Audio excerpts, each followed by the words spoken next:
Tenez, celui-là c'est pour vous, bonne journée. Merci.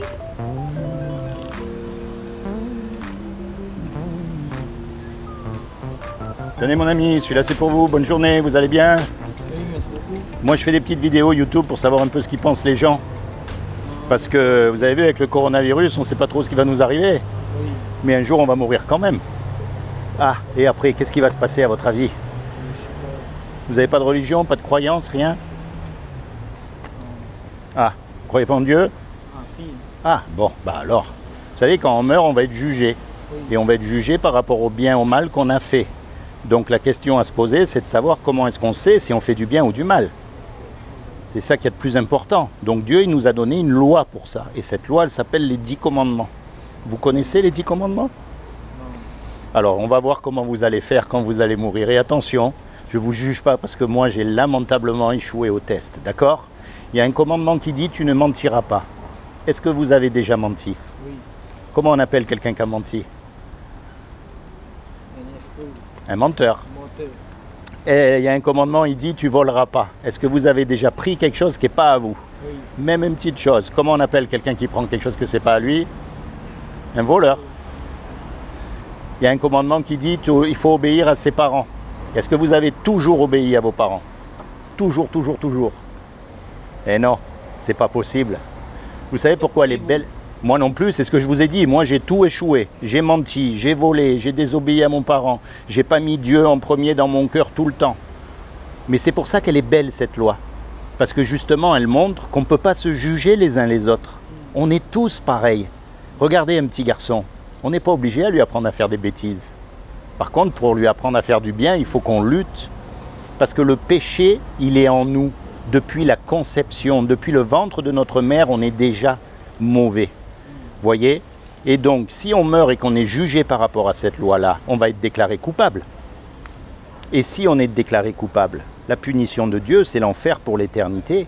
Et ça nous chatouille un peu quand même de savoir que si on meurt là, on risque d'aller en enfer. Voyez? On ne veut pas y aller. Maintenant, je vais vous dire une chose. C'est Dieu qui a tout créé. Il a tout fait, les papillons, le soleil, les étoiles, la mer. Il nous a fait à nous aussi. Donc, un créateur, il aime ce qu'il fait. On est d'accord? Un musicien, il aime sa musique. Un artiste, il aime ce qu'il crée. Donc Dieu qui nous a fait, il nous aime. Et il ne veut pas nous punir. Il ne veut pas nous envoyer en enfer. Donc il a fait quelque chose pour que vous et moi, malgré qu'on soit coupables, on puisse éviter son châtiment. Est-ce que vous savez ce qu'il a fait? Alors je vais vous dire. Comme il n'a trouvé aucun homme sur la terre qui soit parfait. Aucun. Ni même le religieux des religieux, il ne pourra pas dire qu'il n'a pas menti. Voyez? Donc ce qu'il a fait, c'est qu'il est venu lui-même sur terre et il s'est habillé avec un corps. Il s'est revêtu d'un corps qui est Jésus. Et il a dit, quiconque croit que Jésus est le Fils de Dieu et qu'il est ressuscité des morts, il aura la vie éternelle à mes côtés. Mais ça ne suffit pas ça. Parce que les démons, ils croient aussi. La clé là-dedans, c'est un mot qu'on appelle la repentance. Et repentance, ça veut dire quoi? Bien sûr, il faut arrêter de mentir, il faut arrêter de voler, il faut arrêter de pécher.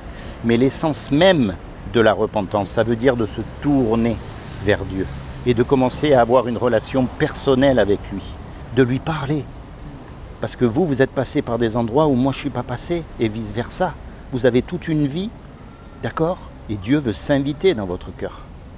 Quand Jésus il est mort à la croix, en fait il est mort à votre place et il est mort à ma place. Il s'est sacrifié pour vous et pour moi de façon à ce que quand on va passer devant le juge va dire « Hey, Jésus, il a déjà payé l'amende, il est mort à sa place, il est libre. » Voyez? C'est comme si vous choisissiez le meilleur des avocats. Et ça, vous le faites quand vous êtes tout seul. Vous demandez pardon à Jésus pour vos péchés. Vous lui dites « Voilà, je suis un pécheur, je suis désolé, je te demande pardon et je veux que tu deviennes mon sauveur. » Et il le fera, il deviendra votre sauveur. Et ensuite, il va devenir aussi votre Seigneur, parce que quelqu'un qui vous a sauvé la vie, s'il vous demande un service, vous allez le faire. C'est normal. Donc, quand vous allez être confronté au mensonge, par exemple, ben, vous allez vous rappeler, vous allez dire, attends, Jésus, il est mort pour moi, parce que j'ai menti, parce que j'ai volé, parce que j'ai fait toutes ces choses, tous ces péchés, et maintenant, je ne peux plus mentir, c'est pas possible, même si ça me coûte. Voyez mon ami, c'est comment votre prénom? Comment? Ropas. Ropas. Seigneur Jésus, je te demande vraiment que tu rentres dans le cœur de mon ami Ropas ici. Que tu le bénisses, que tu te révèles à lui comme son sauveur et son Seigneur. Que tu permettes de rentrer dans sa destinée. Que tu bénisses sa famille, ses amis.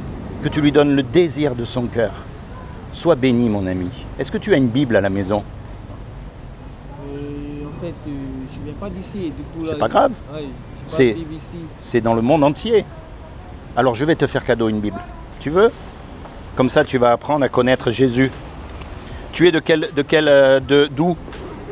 je suis militaire. Tu es militaire? Mais de quel pays tu viens? Ah, de la Polynésie. Ah, la Polynésie. Tiens, regarde, je te fais cadeau ça.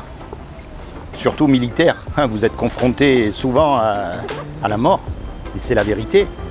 Vous faites un métier exceptionnel. Et tu sais quoi? Tu sais comment s'appelle Dieu? Dieu est le chef de toutes les armées. Tu verras dans la Bible. C'est lui le chef de tous les militaires. Regarde, j'ai mis un marque-page ici. Tu vois, le même, tiens, je te l'ai donné. Comme ça, tu commences dans le livre de Jean.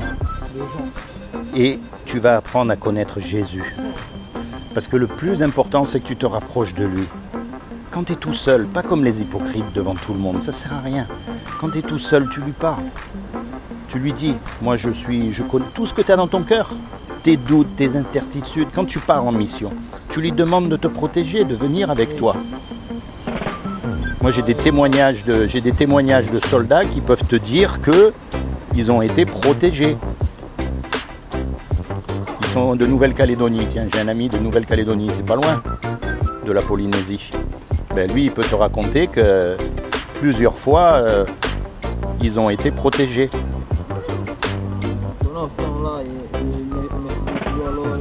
Sois béni, mon ami. Sois béni. Souviens-toi de ce que je t'ai dit. Rapproche-toi de Jésus.